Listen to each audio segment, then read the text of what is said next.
Hello, my name is David Metler. I work at Renaissance Companies. My title is Manager of Construction Technology, and I thought I had a little time on my hands. I've been working from home because of both the COVID virus, and then also I broke my foot the other day, and so I have to keep my foot elevated, and it gives me some time to think about working on the computer, doing some things that I haven't done for a while. So here I am in my daughter's bedroom, uh, front office, quote unquote front office, and I thought I'd quickly kind of review some information out of Revit using Dynamo. Revit, for those of you that know this or don't know this, is really a database.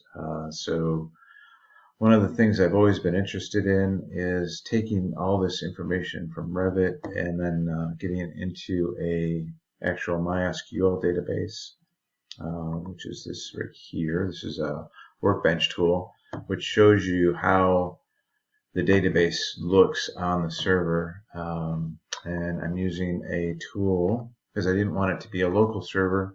I wanted it to be remote. And it was kind of problematic setting this all up. So I'm using Digitalocean as my server.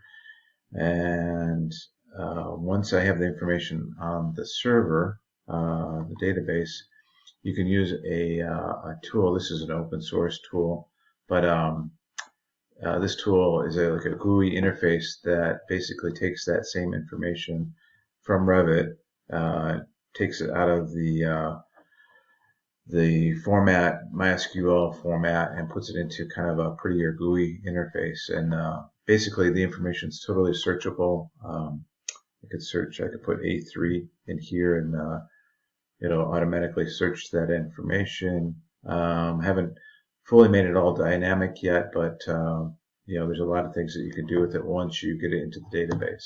So it took me a while to set all this up. I thought I would share with you what I did to set this up. This is the Dynamo piece. I had to do a lot of playing around with the Dynamo to get these backslashes, especially I used inches in here.